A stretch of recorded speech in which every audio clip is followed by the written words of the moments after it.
All right. Good evening, everyone. This is Chris Fiore from the Wine101Show. Tonight, live streaming on huzzah.io. I am a CSW, Certified Wine Specialist by the Society of Wine Educators. I'm also a college professor here locally in Connecticut at Mitchell College in New London. And during the day, I'm a retail bottle jockey, wine bottle jockey. And what does that all mean? It means I like to drink wine. Above all, I'm here to help educate everybody in a non-pretentious manner. So with that, my first guest tonight is Nathan Hann, coming to you live from not Portland, Maine anymore, right? Close enough. Close enough, right? Biddeford, Maine. There you go. And Nate works for a company called Coffee by Design, and he also runs a company with his family called Storybrooke Imaging Photography. So we're going to chat a little about coffee while we taste some wine tonight. There's some pictures up on social media, my Facebook page, Instagram, and everything else of what we're tasting tonight. If there's any questions, there's a chat room on the side. I encourage everybody to share this event, get involved through the chat room on the side. Try to toss out some questions in the Q&A. If you are drinking something tonight with us, not necessarily what we're drinking, but whatever's in your glass tonight, there is a function on this platform where you can take a selfie and post your picture on the bottom. So I encourage everybody to get involved, do that. All right. So here we go. You ready, buddy? Sure. All right. Let's do it. Let's crack open the first can before we get started with the Q&A. Ready? So we're going to show everybody what it is. This is Lila Rosé. I sent this to Nate a few weeks ago in the mail. All the wines tonight, if anybody's interested, all the wines are available through my friend's shop in Milford, Connecticut called The Wine and Spirit Company. He does ship to most states. There's about 12 to 15 states he can't ship to by law. But send me an email, send me a tweet, or on Instagram. I can find out for you. We can get shipping prices for you. So pour that in your glass, Nate. Let's take a look at it. And I am drinking out of a beer glass tonight just because I love this glass. I'm not really critical on what type of glass I use. I just like this glass. It's comfortable in my hand. The stem's nice and sturdy. It's got a nice tulip on the top. I'm not a glass snob. I mean, there's dozens and dozens of glasses. You know, this one's nice and comfortable. This one's new. So that's why I'm drinking out of that. Oh, this one's new? It's just new. Oh, you're breaking it in? It's the only one that's basically unboxed right now.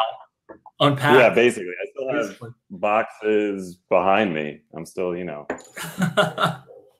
still unpacking.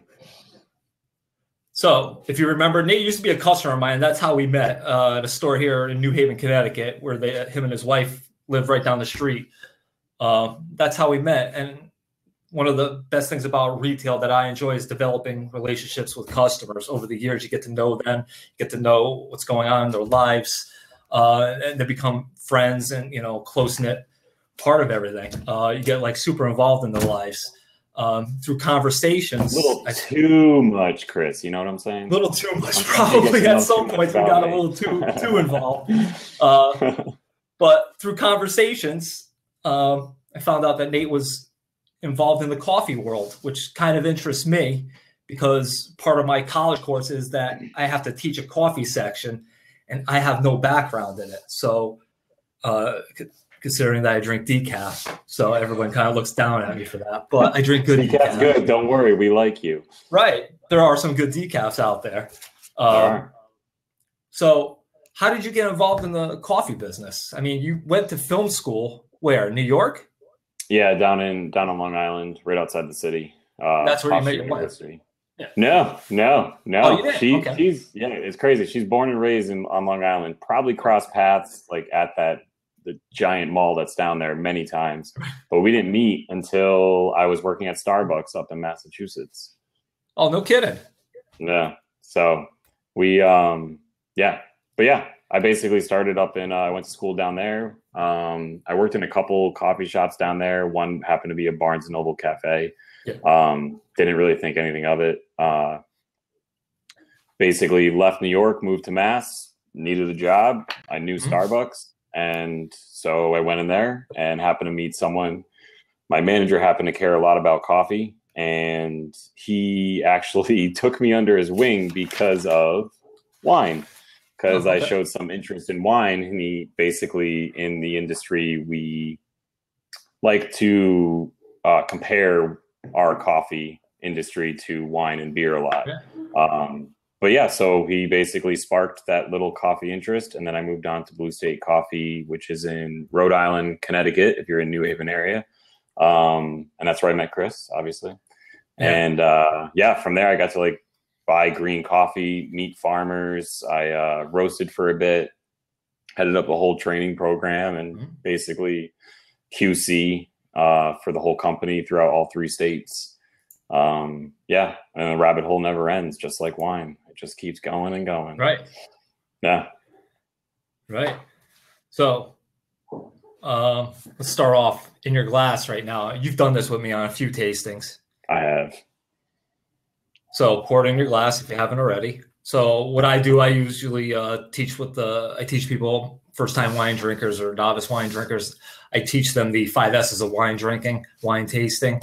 It's real basic. It works for me. Everybody has their own thing, and I encourage everybody to explore what works for them.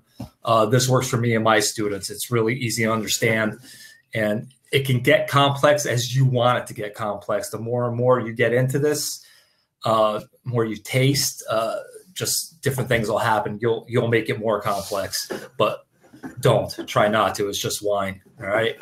So pour it in the glass. Your first S is what? You remember? You don't remember any of my classes, do you? I kind of do. All right. Your first. Go ahead. What was the word you said? First what? The first S is what? Oh, first S. Yeah. Smell, scent. No, right? not yet. Oh, first sight, S. Sight. Correct. There you go. See, Chris, I was listening. See? Hey, you pay attention. Good. Somebody's paying attention. Thank God. Everybody just comes to drink. So the first S, when you pour it in your glass, sight, seeing it. So you're looking at the wine. And what are you looking for? You're looking for color. You're looking for clarity. All right. Tonight we're doing a rosé from Provence. It's actually a canned Provence rosé. Provence, southern part of France. All right. This is by the Latitude Beverage Company. You may remember them when you were up in Connecticut, down in Connecticut rather. 90 plus wines. Oh yeah.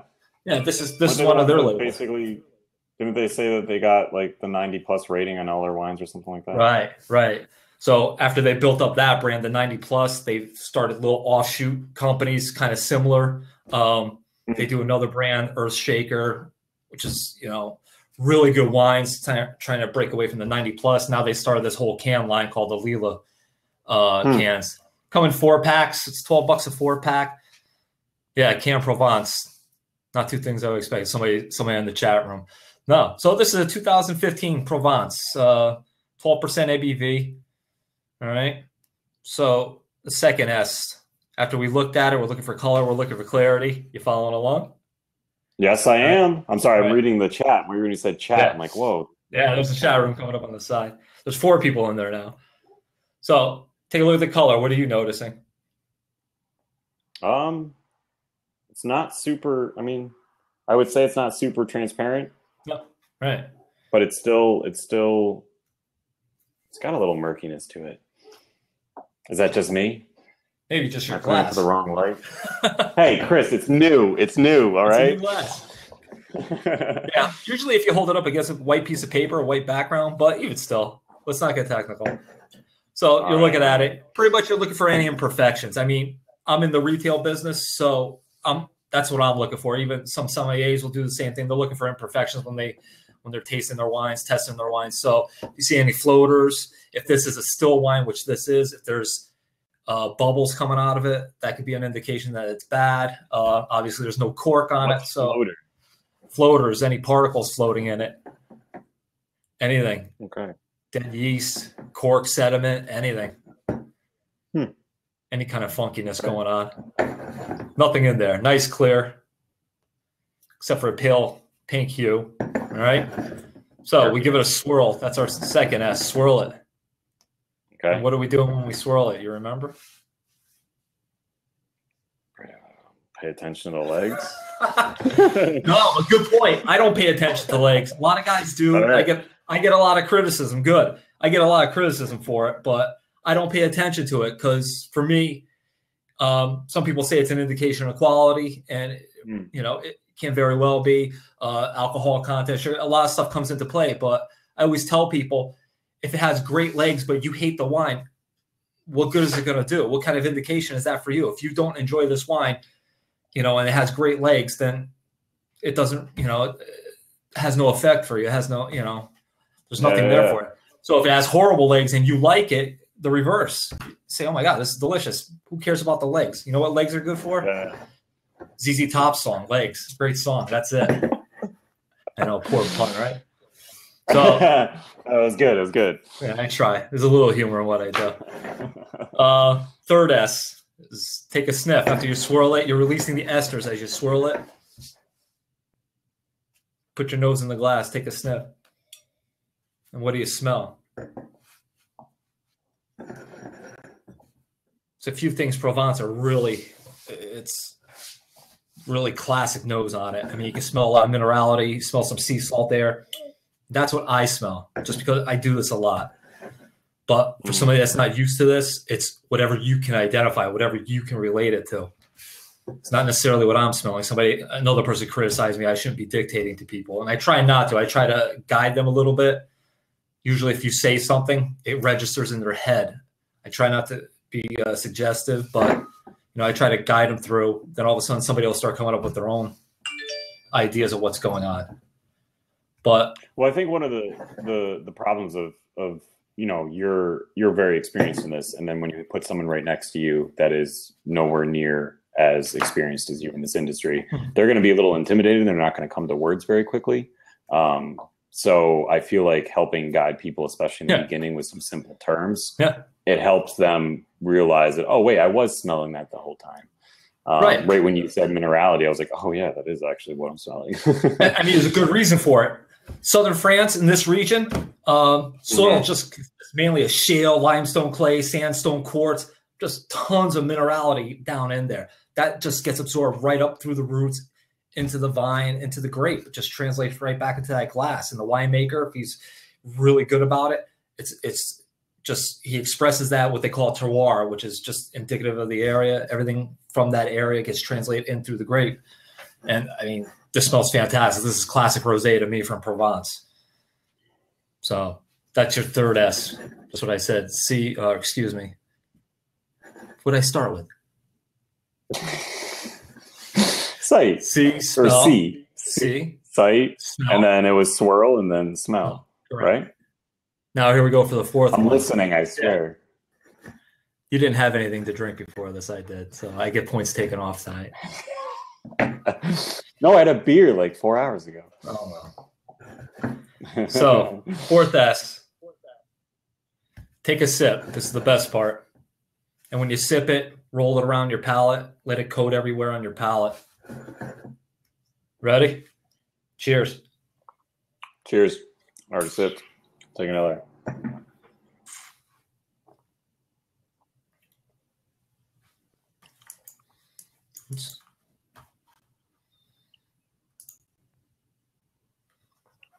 Now, what do you taste? It's tart. It's not overly dry. It's got a nice body to it. Yeah.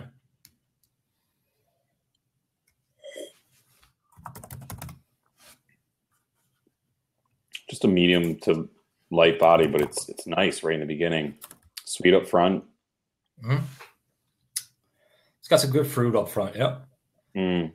So in this region, they're most known for their varietals of Grenache, Mourvedre, Syrah, a little bit of a grape called Cinsault.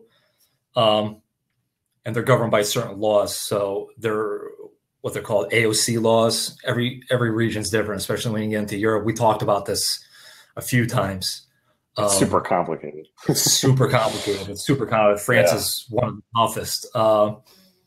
So in this region, no two varietals of grapes from this region can compose more than 90% of the blend. So you're looking at multiple grapes making up the blend just to go into this bottle. I know, super complex. So last S, if you haven't done it already, just as you're swallowing it, it's Yeah. Swallow, spit, savor. And that's what we're going to get into at the end. So don't rate it right now. Keep it in the back of your head. Make a mental note of it. All right. Because we're going to play a game at the end of this called Spit or Swallow. Yeah. We're going to do Spit or Swallow at the end of it. Again, I don't get into ratings. I just got into a discussion last week with somebody about ratings. I don't get into it. Everybody does it. 90 points, 5 stars. It comes down to 3 different things. You don't like it, you're going to spit it out nonchalantly. Mm-hmm. You're going to sip on it all night and swallow it, which is the second one, swallow. Or you're going to savor this thing. If this thing is so effing good, you're just going to sit back, relax, and milk this thing all night like a baby bottle, hoping the bottle never ends. So that's how we're going to rate these things today. All right. I like that. That's good. Excellent choice. Excellent choice. So let it sit in your glass. We're going to just keep sipping on it all night as we talk. So at Blue State, you traveled a lot. You traveled extensively, didn't you, with them? It was just once a year. It was supposed to come into more than just that. But I did travel to Costa Rica. I'd leave for a week every year, meet up with the farmers, meet with mill owners and producers. Basically, I went through one of our importers, Royal Coffee New York. Fantastic company. They basically are top of the game in terms of the coffees that they choose and bring in, and the way they're able to hone in on what your shop is doing and be able to pitch the right coffees that fit with your program. But yeah, so I went in through them every 3 years in a row and made some awesome relationships with farmers down there. I mean, it was crazy too, because Blue State Coffee had been going there for 5 years prior to me. And just being there in the first year and them saying Blue State Coffee, like Nathan from Blue State Coffee, all the farmers would light up because they knew the name. They don't know me, but they know the name. Yeah. And that's huge because they never see their end product. They basically pick from this tree, put it on a truck, deliver it to a mill, and then that's it. And it already has to go, the mill has to process it, strip it from the pulp. Mm-hmm. Then it has to actually send it off with the exporter, goes to the importer, which then sits in the warehouse, which then gets pitched to the roaster, and the roaster roasts it, and then it goes to the coffee house. You have to actually brew it, see if the end product's good. So this farmer's at the beginning of this chain, and they literally never see their end product, ever. Yeah, they never get to taste their coffee. Yeah. And it's one of those things that's starting to become a realization in the industry. And we're starting, like, we brought the year before my first year, they brought a bag of one of the farmers' coffees. Mm-hmm. And they brought it down there and showed him the actual coffee and tasted the coffee. And he was blown away. Oh, wow. Yeah, it was a pretty awesome thing to hear about. And then just even going down there, seeing how they reacted to us being there was pretty crazy. Yeah. I mean, in Blue State, and I believe Coffee by Design, correct me if I'm wrong, they're big on supporting the local farmers, giving them, all their due rights, fair pay, fair trade, all that, right? Yeah. There's the whole third wave movement. If anyone's ever heard of that, it's basically the third wave of the way the industry is today, the specialty coffee industry. And the third wave basically is to promote transparency in the path that the coffee takes. And with that, it's a lot of coffee shops visiting farms, and Coffee by Design, the owners for Coffee by Design, I think, like, they are constantly going to origin, which is what we call visiting farms. They are going, I would say they're probably gone once every 2 months to go visit farmers, visit mills.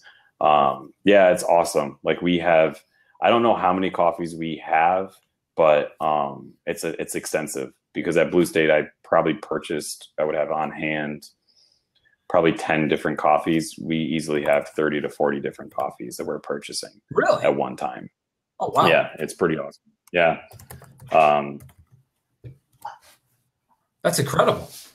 Now, yeah, how much of that do you use in rotation every day? I mean, how many lines of coffee do you serve each day at Coffee by Design? And how much goes into, like, a blend, your house blend, and all that? Because that's a specific style, and you get into that a little bit. House blend is just a particular style of the purveyor or the store or the retailer, yep. right? Yep. Yeah. All the different blends, I mean, the consistency is non-existent for blends. You know, the house blend, it could be anything. You never know. It could be a light roast blend. It could be a dark roast blend. You have no idea. And even then, when you get into light roast, dark roast, that all depends on what the roaster deems to be a light roast and a dark roast. It's one of the biggest issues. But yeah, we do a lot of blends, because we also do all our wholesale accounts get the option of actually creating their own blend with the coffees we have. And with that, we have hundreds and hundreds of different blends that we bag up within a given week. So, but in terms of like single origin, just non-blends, we probably put out, I think it's about 15 to 18 different single origin coffees, which is impressive. Not a lot of coffee companies are able to do that. No, they're not. And we talked about that before you moved, single origins and how it compared to like when we talked about AOC laws in France. And I was asking you, is the coffee industry going to get there? And I think I remember you saying you'll never see an actual individual farm being recognized, but it's more of a region that's recognized, correct? Region, yeah, but like you are starting to see the farmers. The farmers are coming out. Like, for instance, even just like with Blue State Coffee, when we visited the farm, we put the farm's name on the bag. It was just something that we believed in. And so if anyone ever asked, it would be like, well, where is this from? We're like, well, this is actually from an actual farm. We have the name right there. So if you ever went to that origin, you could look up the farm. If you could get up the mountain, you could go see the farm. Right. Right. Yeah. So the industry is moving in that direction, and more people are supporting that. But we still have the biggest hurdle is that there's a lot of dark roast drinkers. And unfortunately, with dark roast, you're basically taking a bean. If we're to spend $3-4 a pound on green coffee, if you roast it dark, you're getting rid of all of the characteristics of that coffee. So like when we talk about, you know, basically making a specific type of wine and bringing out the natural flavors within that wine. When you dark roast something, you literally are just saying, well, I don't care about that. And I just want to taste the smokiness, the burnt caramel, which isn't bad. It's not bad. And I understand the point of in the industry, but it's the liveliness and overall characteristic of the coffee is just gone. You can give me any dark roast and I'll know exactly what it's going to taste like. I never need to know region. I never need to know any information about that coffee. Right. So there you go. But even in the coffee, I don't even know if I just answered your question. What? No, you did. No, you did. Because that was a question we left off on before you moved. And I've been in the grocery business years. When I worked for Stop and Shop, and I can remember coffee aisle, just 30 feet of just canned coffee, Hills Brothers, Maxwell House, Folgers. And now you're starting to see those brands shrink down. And it's more, I mean, obviously the K-Cups are huge, but now you're starting to see whole bean sections starting to expand and, pre-ground coffee expand. And because I've talked to you, because I have to teach this section in my course, I'm starting to recognize names, Yirgacheffe, Sumatra. And you start to see more and more of those brands start branching out. And I'm starting to see K-Cups come out with those names on it. I'm like, oh, wow. Yeah. So, I mean, I'm like, oh, I got to talk to Nate about this when I get a hold of him. So you're starting to see that more and more recognition come out. You're starting to see chains like Starbucks starting to put more single origin, I don't want to call them tap lines, but, coffee lines in the retail establishments. But, I mean, their names I'm starting to become more and more familiar with. So, I mean, the general public's got to be saying, what's going on? What's going on? As they're tasting different styles like that, they're saying, oh, and they start to identify a flavor profile with each one and say, I like that flavor. I'll stick with that, see where it takes me. I mean, do you see more and more of that trend out there? I mean, you must buy some great coffee though. You're not. Yeah, we buy local. Even the coffees we dark roast, we're still buying. They're pretty high quality. And you're starting to see, I mean, any grocery store, I mean, it's been a big push because I think people are just realizing there's more variety out there. When you just look at something that just says Folgers, it's a one trick pony. It tastes the same across the board in my mind. Right. Yeah, and then you just start moving into just, you know, these different coffee companies. I mean, the craft beer industry is taking off. Wine has always been this sort of rabbit hole that you can go down, and has always been this accessibility in terms of all these different kinds of wines, and you can really start diving in. Right. But, you know, coffee, beer finally started to get that going, but coffee starting to actually get into grocery stores in a much more unique way. So yeah, I've been seeing that, and we still have a long way to go to be in anywhere near the realm of wine. Right. But it's kind of mimicking the craft beer sector, where it's, I mean, again, like you said, it's still a long way from there, but you think eventually it'll get there? Whoops. Sorry, my cat just went crazy, and I have no idea why. That's what happens when you're live. Right? Live without a net.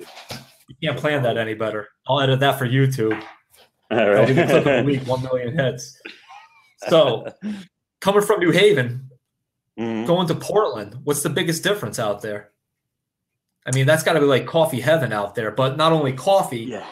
From what you're telling me, it's like an epicenter of Epicurean foods, you know, craft beers. And before this, we were in the green room having a conversation.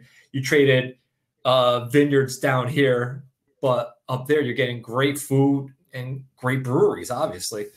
What else goes on in Portland? It's basically, I mean, like how we were talking even in the green room, it's just there's a huge support for local. And the breweries here are just fantastic. Like I've even when I lived in Providence and looking back at it, I'm like, why weren't there great breweries down there? There aren't. And in New Haven, or in Connecticut, they're starting to pop up like we were talking about, but there's such a concentrated amount of breweries up here that are all putting out top grade beers, and the food is fantastic. I think Connecticut's up to 45 breweries now. Oh, really? Oh, that's awesome. It's going through the roof. But you're Maine's a huge 2,000. 2,000? No. No. I have no idea. Who knows? You wouldn't know. There's probably some small guy in a garage somewhere, a nano brewery. Right. But you're a huge supporter. You're a huge supporter of local sustainability, the local economy. Even in Long Island, I saw a lot of that when we went out for our honeymoon out in Long Island in 2010. I saw it huge out there, where every restaurant was just so supportive of the local coffee roaster, the brewery, obviously the vineyards, but every little individual farm. And I know you're a firm believer in that, a huge supporter of that, and you're seeing more and more of that in Maine now, right? Yeah, and I think it's been around for a really long time. I mean, when a Starbucks opened up here in downtown Portland, they were getting rocks through the windows. I mean, that was 10 years ago, 10, 12 years ago. So it's just something where people are strongly supportive of basically the local community. Right. Yeah, I have to. I mean, like I hate going to Walmart. I mean, there's times when you just do it, but it's like these big box stores are just they're taking away the fun and the character of actually going out and buying something. So like buying a bottle of wine at Walmart, I could buy the same bottle of wine at Walmart or go to Grand Vin, and I'm going to have a way better experience going to Grand Vin. Well, you know, when Chris and Carol were there. Thank you. Yeah. So what's the number one question people ask you about coffee? Because they know you're in the coffee business. So what's the number one question they ask you? Where does espresso grow? Where does espresso grow? Just so anyone knows, if anyone's in, espresso is a form of brewing coffee. It's not an actual bean you pluck out of the earth. But we all knew that, right? But it is probably the most common question that I hear time and time again. Or what's my favorite flavor, hazelnut or French vanilla or something like that. And that was one of the questions I got from one of our my social media followers. Because of what you do you still drink Dunkin' Donuts or Starbucks or anything? No, I don't drink Dunkin' Donuts. I do occasionally try to get Starbucks, but I still just am turned off. It's more like when you walk into a Starbucks or a Dunkin' Donuts, it's consistency. And that's what I think the appeal is of these big box stores and these big chains and all that. I mean, it's the consistency. You know, you're not going to get something awesome, but you know what you're going to get. Right. Yeah. Convenience too. And I did that the other day. I mean, I pulled through a McDonald's. I think they use Newman's now.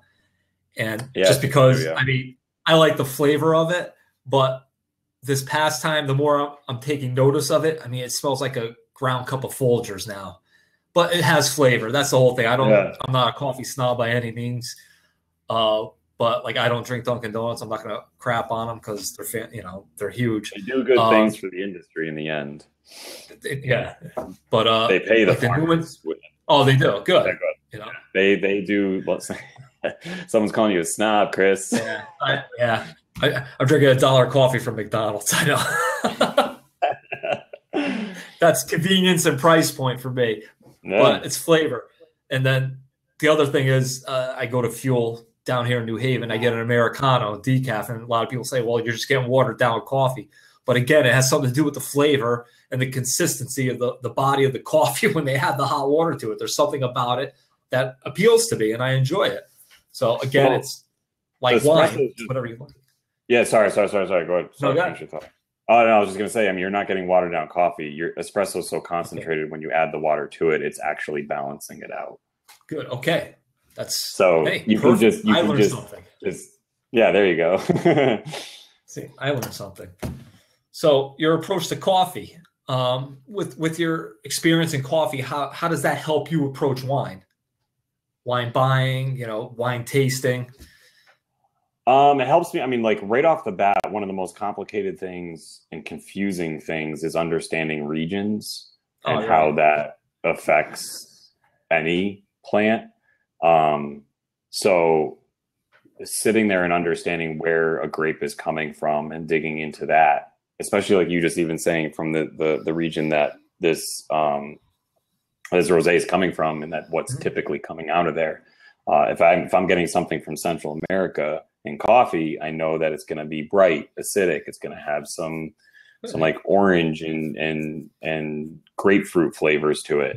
It's going to be delicate in body, and going over into wine, I can easily translate that. I still have a super long way to go because it's a hobby of mine rather than where coffee's an actual job. Right. But know, that's how I've been able to have conversations with you, and I can understand what you're talking about when you say, well, what's typically coming from this region. That's the biggest thing that I pay attention to. And so not every region, not every country can grow coffee, correct? Correct. Yeah. There's a belt. So yeah, the coffee belt. But somebody always says Kona blend from Hawaii. Yeah. You want to touch on that? Because there's a lot of people, Kona's the best coffee in the world. I'm like, and I bite my tongue because I don't have that knowledge. And I'm like, I don't think so. But like, I defer to you because I know from you, and there's another gentleman I spoke with before. He's like, yeah, no, it's out of that region. Get into that a little bit. Yeah, so if you have like the whole world map, like if you're just looking at a flat map, it's basically runs a little bit north and south of the equator, all the way across. Kona it's the appeal for that is the fact that 1, it's made in America, 2, it's made in America, and 3, it's made in America. That's basically the only appeal. It's overly priced. There's some great coffees coming out of there, like anything. Like if you go anywhere and you say, well, predominantly you're going to be getting bad wine here, you're going to still see awesome producers, but they're few and far between. But yeah, so it's basically, I mean, you're spending way too much money on something that is just not worth it. Wow. Do you want me to expand on that? I don't. No, that was perfect. Okay, cool. But still, again, if you like Kona coffee, fantastic. But it's like anything else. Enjoy what you like. But I mean, again, at the end of the day, there's some great producers. You just need to find them. A lot of the stuff you find in the store, they're putting the labels basically selling you, or is basically what you're buying. So, another question that came in from my social media: what's the next trend coming in coffee? Next trend. Interesting. Like right now, because of the season, it's not necessarily a trend, but it's been around for a while. Cold brewing, and you were posting a picture this morning talking about cold brewing. considering the season we're in. You want to explain cold brewing a little bit? So there's different ways to make iced coffee. Cold brew is one of them. What I did this morning actually was called flash freezing. It's a Japanese style, where basically you brew hot water over ice. So basically, right when the brewed coffee hits the ice, it flash freezes it. Because the problem is that there's a lot of people that make iced coffee where they'll brew it and either put it in the fridge or they will let it get to room temperature and then put it in the fridge. The thing about coffee is that as it cools, it's something that we do when we buy coffee. The moment it's hot, when it's fresh, it tastes different from when it's 5 minutes from there, 10 minutes from there, 15 minutes from there, until a certain point where, as it's totally room temperature, all flavor is gone. It's basically actually evaporating. That's what's happening. And so if you take iced coffee and brew it and then let it set to room temperature or let it gradually get cooler in the fridge, it actually loses all its flavor. But if you do a flash freeze method where you brew it over ice, it actually holds in the flavors with the coffee. And then cold brew is using cold water.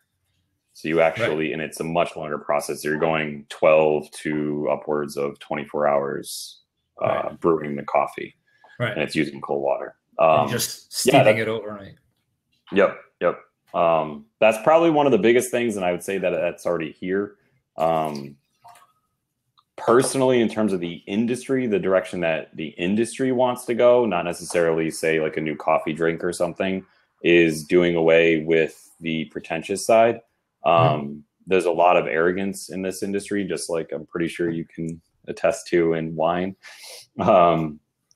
And there's a lot of people that don't go into the small local shop and coffee bean is nitroing their cold brew. I'm very curious. Nitroing is just like building you're basically making a stout out of the coffee. You're agitating the coffee and then basically, when you pour it, it's nitrogen infused. They also say nitrogen helps preserve the coffee long term. But then on top of it, you're basically making a stout out of your iced coffee. Good question, Cheryl. Yeah, that's a really good question.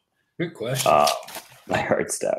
But yeah, so I don't know what I was saying. But yeah, so basically get rid of the arrogance. I feel like a lot of people in here can say that they've walked into a local coffee shop and felt like they weren't welcome or that they weren't able to order what they wanted, or were basically looked down on. And that's what we deal with in retail too. I mean, we've had conversations about this, and I've had conversations with several people in the chat room there. I mean, it's the same thing everywhere, but that's why I want to take this show, because I talk to a ton of people on Twitter, especially. We have great conversation, and they're so open-minded. And I don't necessarily get that here in Connecticut, aside from my customers like yourself and everything else, where I can have conversation, just real casual, not pretentious. Where like the craft beer community is very welcoming. I mean, there's snobs in that category too. But I mean, especially in this business, in the retail business, in the restaurant business, the wine people are it's just nobody wants to work with each other and be supportive of each other, where on social media, everybody's just so supportive. So doing this live, drinking a bottle of wine with somebody and having a good time with them, I mean, I love that. I just love sharing wine with people and everything without, just turning into a big pissing match. I tried I wanted to do I'm a CSW, and I met another one in another store. I said, oh, maybe we could do a tasting in store one time. And he was just like so territorial. I'm like, I know it's your store. I said, I'm not trying to take business away from it, but I think it would be fun. 2 different palates, 2 different, schools of experience. Let's, you pick the cheeses, I'll pick wines from your store. You pick wines. I said, let's just collaborate. Let's do something fun for the customer. I mean, maybe they get a kick out of it. And he was not having it. I'm like, I get it. No problem. I'll stick to social media. He's scared of you, Chris. You probably know more than him. No, definitely not. I mean, everybody knows something. I don't know a hell of a lot. There's people out there that know more than me that took the same exam. I passed that exam, and I don't know how. But I got my certificate. I'm still shaking my head, disbelief. But try the wine again. Okay. The rosé. See how it changed up. Who's Robert Parker? That's how novice I am with wine. Who is the Robert Parker coffee? Remember the point system we used at Grand Vin? Oh, okay, okay. Yeah, he's one of the bigger guys in the business. He's the one that started the whole thing. So do you have somebody in the coffee industry that rates coffees? That is there a trade publication kind of like that where they're saying, oh, the Yurga from this zone got 93 points this year? No. There's in terms of like the guy that everyone listens to, basically worships the ground he walks on, is George Howell. He's based in Massachusetts. He's considered like basically the grandfather of coffee, the specialty coffee industry. He has a roastery in Mass, and then he just opened up a coffee shop in Boston. He's like, I think like late 60s, early 70s. He's getting up there. But yeah, the problem with coffee is that there's no consistent grading system. Everyone, like when I went and bought coffee, I graded the coffee and we graded internally with the importer and the other coffee shops that came with us. But I couldn't sit there and say, well, this is what the coffee got and this is what the industry needs to abide by. They can't, like, you can't sit there and be like, oh, this got a 90. Great. Right. But someone else can walk in the door and be like, well, no, that's an 89. And no one, you just have to go by who's basically grading it. Right. Right. So unfortunately, there's no consistency in that. Yeah, no consistency. There's no guidelines. There's no set standard. There's nothing. I mean, it's very loosely done. Right. Well, same with these publications. I mean, it's one person's opinion. I mean, somebody could be tasting a cab from Napa, give it a 90-point rating. Yeah. And another guy comes in who only drinks Spanish wines, tries the Napa cab and said, well, it's okay. I'll give it an 85. It's not bad. You know, so it's all subjective anywhere you go. You know, it depends on who's drinking it and what their mood is, what they had before, what they ate during the day. You know, it baffles my mind sometimes, you know, but hey, you get a good day, you get a good critic, you show him your wines and he says, oh, wow, this is fantastic. I'll give it 95 points. Fantastic. You hit the gold mine that day. You know? Yeah. So going back to that rosé, how's it tasted now? It's changing up for me. It's getting a little more tart, a little more sour on it. The sweetness is almost non-existent. It's there, but it's made super quick. Yeah. But still nice dry. It's got good body to it. Again, that's just what I'm feeling. No, I'm totally feeling that. Yeah. This is great summer wine. You know, I love the cans right now, especially these little ones. I pop them, pour a glass, I'm good. For whatever reason in my head, because I'm psychotic maybe. I don't drink leftover wine. I mean, I will put a cork back in a wine if I think it's not ready. It needs some time to develop, get some air into it. But for whatever reason, just in my psyche, I won't touch a wine the next day. So the cans, I don't know. It's a whole fresh. Again, it has no bearing on anything in the world. But in my head, there's a screw loose somewhere. Popping a can, popping a cork just seems so fresh to me. So these like little single serves are fantastic. As long as the quality keeps going up, I'm good with it. You know. Yeah. So, this is the first time seeing these. Yeah, they don't have anything like this up there yet, right? It's coming across like. The last place I worked at, they laughed at me. I said, you know, this is something coming. You know, there's a woman I follow on YouTube, and she was talking about it. I'm like, wow. Then a company came into Connecticut in the early fall, and I got some samples. I said, this is the next thing coming. I said, you know, get on board. People laughed. I said, no, this is going to be a standard out there, just like screw caps. Get used to it because this is going to start coming over. And sure enough, more and more as we're getting into the fall again, you're starting to see more and more come on the scene. I mean, they're late now, but come next spring and summer, you're going to see it go out of control again. Just like canned beer, canned craft beer, like 5-6 years ago, you know, you started seeing little bits and pieces of canned beer here. Not everybody has a canned beer just because it's universally accepted now. Yeah. So finish up that rosé. We're going to crack open the other one. Okay. So I'm going to give myself a little pour. So while Nate's finished that up, I mean, this is going to be backwards on the camera. Check out my Instagram page. This is a South African Cabernet Sauvignon from Lytton Park.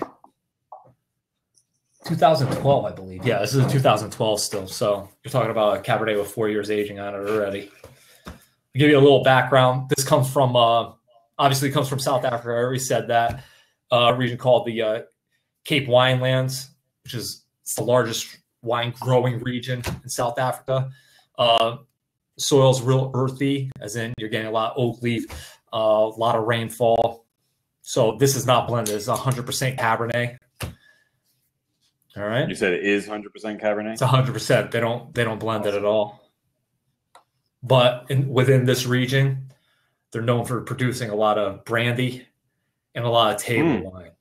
So as I'm doing research on this wine, just the vineyard, you know, people that make it and everything, generally they're probably pulling Cabernet from different parts of different vineyards they own to make one big, like kind of like a house blend. It's called their Cafe Cabernet. So, I mean, South Africa, I mean, they grow a ton of different things. Their claim to fame, quote unquote, was Pinotage, which is it's like a fruitier Pinot Noir. Oh, okay. Get to the drinking, Jen. Who's pushy? Yeah, I know, it's a Sunday night. It's Sunday night, I know, right? But, I mean, their Pinot Noirs, their Chardonnays are fantastic. But I tried this Cabernet a few months ago, and I'll try it. I'll get into price point and everything else. So give it a swirl. Take a look at it. Nice dark inky. Not necessarily. Sorry, I took a sip too. You took a sip. You cheated. All right. So we'll go. Sorry. No, it's still coming off a ton of alcohol. This has been open for a while. It's only 13.5%, but I mean, I'm smelling a little mocha in it. I don't know if you get that. Definitely earthy, but here, give it a try.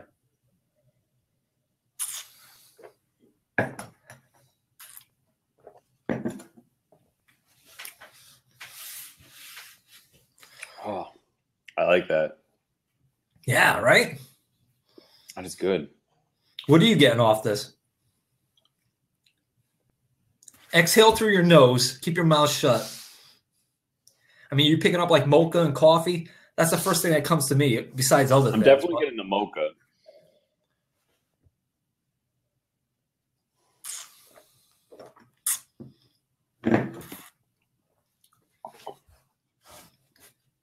Getting blackberry in the flavor. Yeah.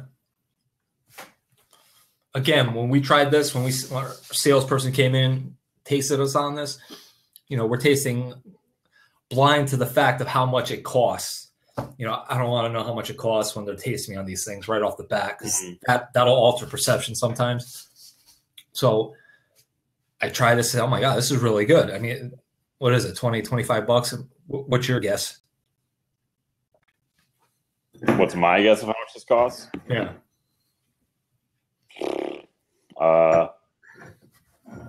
Yeah, I mean, I would say probably like over $20. What is this, like a $10 wine? Retail $10. What? I was right? Yeah, retail $10. If I had the Price is Right music, I'd play it for you right now. Holy crap. You know how much we pay for it wholesale? How much? $5. It's ridiculous. Dang. It's a $5 bottle of Cabernet from South Africa. By the time it gets here and everything else, I mean, how much did they pay for it? You know, $3? But it's a good everyday Cabernet. It shows good. Yeah. It's got good character to it. You know, it's got differently, you know, when we get into characteristics, it's got different layers of flavor. You know, it doesn't even, it's not a crazy body. It's maybe more on the medium side. Yeah. Right. It's like, have you had this chilled? I haven't had it chilled. I mean, it would probably do better if I put a slight chill on it, because this room I'm in now, I turned the air conditioning off in it for the past week. So I just turned it back on tonight because I was in here. But if you put a slight, like if I stuck this in the fridge and pulled it out 2 hours before we did this, I mean, it'd probably show a little better. You know, cellar temp. I always tell people, you know, even reds, stick them in your fridge, you know, 20 minutes before you serve them. You know, just get them down to cellar temperature. I mean, I don't have a cellar. I have a basement, but that's where I keep my wines on the the side of the house where the deck overhangs, so it's nice and cool against that wall. I usually keep all my wines over there, but for tonight's purpose, I've had it here all week. I didn't get a chance to get it down there, but you're right. Yeah, a slight chill on this probably would have made it show a little better. I mean, it still tastes fantastic. Like I don't. You're not mad. I don't look at this as a $10 wine. Yeah, you're not mad at it, right? No, not at all. Yeah, I'm liking that. I like it. That's really good. I like it. Just Chris, thanks for sending them to me. I love all these wines. No problem. Now, can Morgan try anything yet or no? Can she or has she? Can she? Yeah, totally. Yeah. Did you save any rosé for her? Yeah, of course I did. Are you serious? I'm not getting in trouble. Happy wife, happy life. Don't ever say that around her either. What's that? I say that jokingly, and she's just like, I hate that phrase. Yeah. No, it's because she loves rosés. Yeah. She's big on Chardonnay too. We'll have to do a Chardonnay show with her. She's big on hating Chardonnays. I thought she was drinking Chardonnays before she left. She was, because she found out that if it wasn't oak aged, see, it was good. She tried that Skywalker Vineyard Chard with us. Yeah. And you missed when we opened up the Pinot Noir. Oh yeah, I saw that. I saw the picture. In celebration of the Force. Oh, it was fantastic. I mean, but it didn't taste like Pinot Noir, to be honest with you. It's very, when I say fruit forward, I mean, it was tons of blackberry, black cherry, plums. It was very fruit forward, but it tastes more like a Syrah, like a real deep, inky Syrah, but it was so good.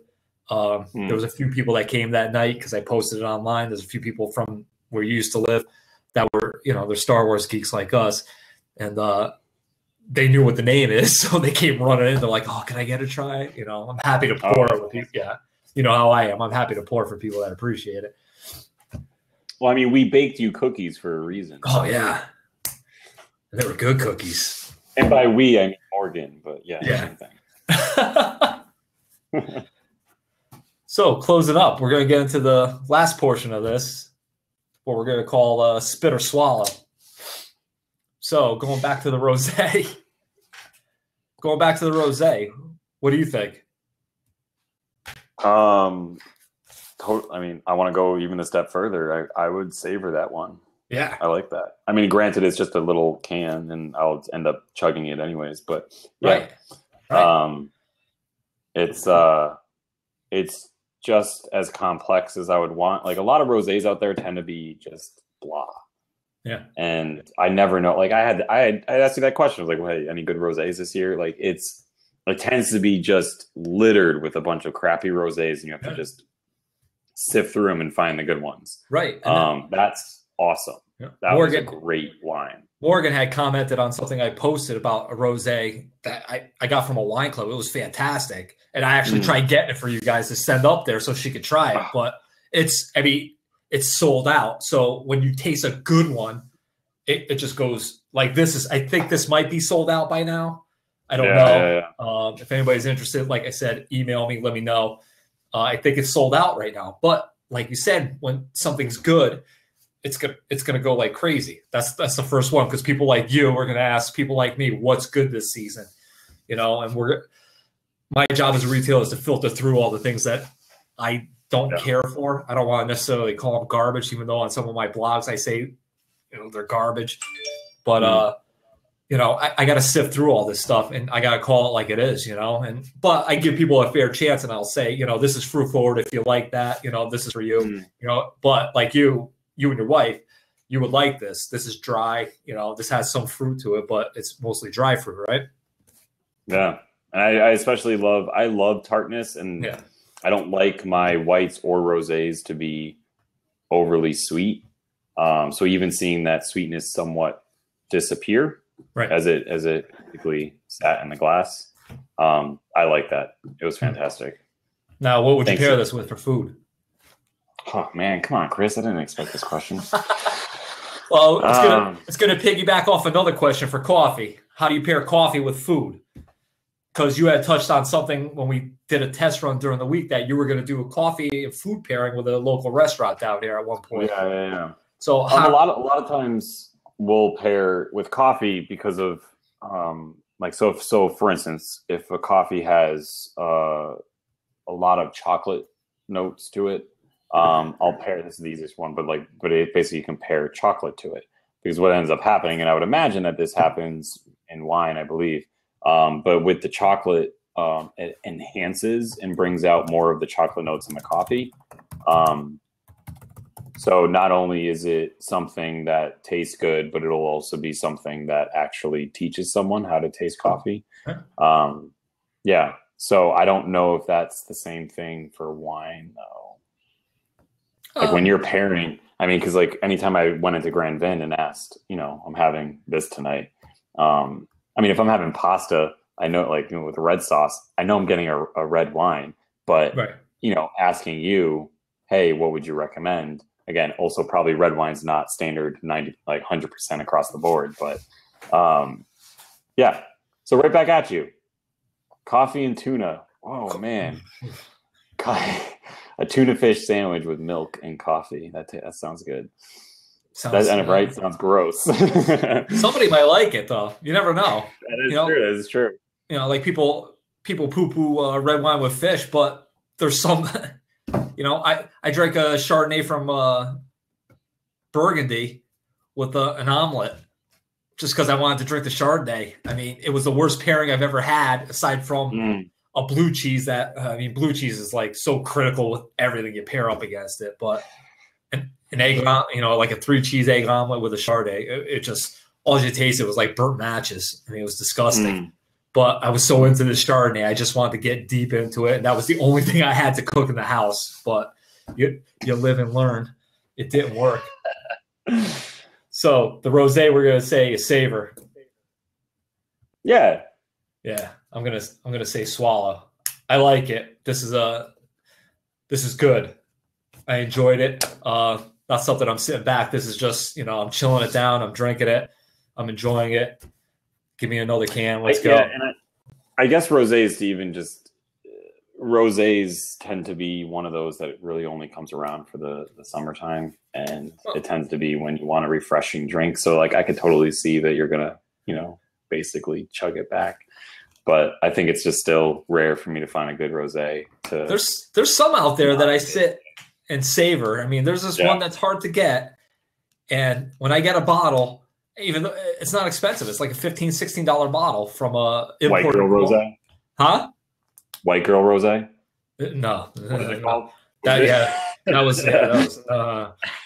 was a dump. It wasn't even a spit, it was a dump. But some people like it. He sells I don't know 100,000 cases, this guy. But no, this Kermit Lynch one was fantastic. I mean, when I get my hands on a bottle, I'll just sit there and sip it as long as it stays chilled. There's a couple of Long Island rosés. I do the same thing because they're such short supply. I'll just sit back and that's it. I'm all about it. So moving on to the cab, what do you think about that? Definitely a swallow. Yeah. It's one of those things that I'd like to see how this. I'm a guy that likes to see how it tastes the next day. Yeah. So I'll agree with you there. Yeah. I'm going to put the cork in this. I'm going to try it tomorrow night, see how it developed. Yeah, I agree with you there. Yeah. It's just, because I feel like it has enough interesting elements to it that, I just want to see how it ages, even 24 hours. And I am also super curious to see it just slightly chilled. Yeah. Just to see. Did you try it again? I did. I'm getting a ton of black pepper on this. I had that on the nose in the get-go. Yeah. I mean, for $10, that's a great everyday cab. It's not flat. Yeah. It's not watered down. People say, or you don't drink anything cheap. I'm like, this is $10. This excites me because it has so much character to it. And, trying to segue into the coffee world, can you go back and drink like Dunkin' Donuts or anything once you've tasted what you tasted? And it's kind of similar to me. And even with beer, we'll find commonplace in beer. I can't drink Coronas or Bud Lights anymore just 'cause I'm always looking for flavor. I'm not necessarily a snob, but I'm always looking for flavor. You know, my palate's just constantly craving something different, some different characteristically with it. Yeah. Is that the same with you? No, it's totally the same thing with me. I'm always looking. It's funny because like in the beginning, when I would find some beer or wine that I liked, I would stick with that. Yeah. And it wasn't until I would start veering off that path and taking a chance that I was like, oh man, there's so many good things out there. Like right. You get very easily overwhelmed with the amount of wines on the shelf. Mm-hmm. But then if you really think about it and reverse it and be like, well, it's exciting because if you just take a chance on something, you might find something super unique and interesting that excites you in the way where you want to savor it. Right. That's why I always tell people, you know, when I see what they're drinking, especially when customers come in, I always use Kendall Jackson. You know, they always say this is the best Chardonnay I've ever had. This is the best. I'm like, well, try this. I mean, that's kind of my job. Try this, you know, you might like it. You know, your taste buds get so burnt out once in a while. You got to throw something else in the mix to shock it and say, oh, wow, that's different. You know, let me explore that for a little bit. You know, and I always try to get people to do that. You know, unfortunately, it works 50-50 some of the time, you know. But with people like you who are adventurous, I mean, you are the wine drinker now. It's you're out there, you follow, you know, social media, you're inquisitive, you try different things. You know, you're our like wet dream. You come into the shop, you're like, oh, this is what I'm looking for. You know, I want this kind of. You're making me blush. I'm blushing. But honestly, for somebody to come into a store, you know, and have conversations, say, this is what we're having for dinner tonight. You know, instead of just saying, I want a Chardonnay. You know, you're experimenting. You know, you're trying different things, and that's the wine drinker now. That's what they're coming in. They're reading things on blogs. They're reading things on social media. They're trying things at restaurants. And they're coming in saying, this is what I've had. I'd like this. Show me something like this. This is what I'm having for dinner. Or I just want to drink tonight. I just want something to drink. And I get like that. I just, you know, when I go to a restaurant that has a great wine list, I'm just like, I just want to drink this bottle and get deep into it. I don't want to think about anything else. That's it. That's what I'm in the mood for. Even we need a night off sometimes. Can enjoy that wine. Yeah. So I want to thank you for coming on tonight. I appreciate you being my first guest. We just tipped over the hour mark. Thank you, Chris. This was awesome. I kept you up late tonight. The coffee world does not stay up late. People have to understand that. We do call this service industry night. So coffee is part of the hospitality world. And they are up bright and early every morning, keeping us all charged and fueled for the week ahead, especially on a Monday morning. That's got to be your busiest day of the week, no? Actually, because I don't work out front, I work in the back, so no. It isn't. But I watch that line out front. I watch it. It's pretty busy. Yeah. So I do apologize for keeping you up past your bedtime. No, trust me, I'm probably going to go down and drink some more wine with Morgan. Excellent. So I'll be up a little bit longer, Chris. Excellent. So thank you once again for coming on. You want to pimp out where the people can find you. If they have any coffee questions, if you're on Instagram or social media, throw it out to everybody. Tell them where you are. I mean, I am on Facebook. I'm not on Twitter as much. I probably haven't logged in the past like 7 or 8 years. So basically the best way to find me is on Instagram, which is Nathan.Hann. Can I write on this? You can write in the chat room right there. If you click in the chat room, you can put your thing down there. And they can also find you if anybody's interested in photography. They can find you. What's the website for Storybook? Storybookimaging.com? That's Storybook Imaging, imaging photography. And you travel all through New England, correct? Yeah, we do. My brother's based in Needham, Mass, and then I'm up here. But we've done weddings in Connecticut, Rhode Island, Mass, Vermont, New Hampshire. We've done all of New England, actually. Wow. I hope I spelled that all right. Yeah. So I encourage everybody, shoot Nathan some questions about coffee if you're into it. If you're inquisitive about different things going on in the coffee world, shoot him questions. He takes an approach like I do, where it's really non-pretentious. He doesn't talk over your head. He really, you know, he has a passion for it. And that's the whole thing. If you're passionate about something, you want people to enjoy it as much as you do. And that's how I approach wine. That's how I approach beer and everything. So again, thank you very much, Nathan. I appreciate you coming on. Chris. Give that baby a hug and tell Morgan I said thank you very much. Yeah. You can follow us on Instagram, Wine School 101. Coincidentally, we're having some Twitter problems tonight, so that's also the new Twitter account, Wine School 101. If the other one bounces back, it's Wine1011. My website, if you want to email me, it's vino@wineschool101.com. Get in touch with me, and we look forward to the next broadcast. Thank you again, Nathan. Have a good night. Awesome. Thank you. I'll be in touch with you soon. You too. Yeah, sounds good. Take care. Bye-bye.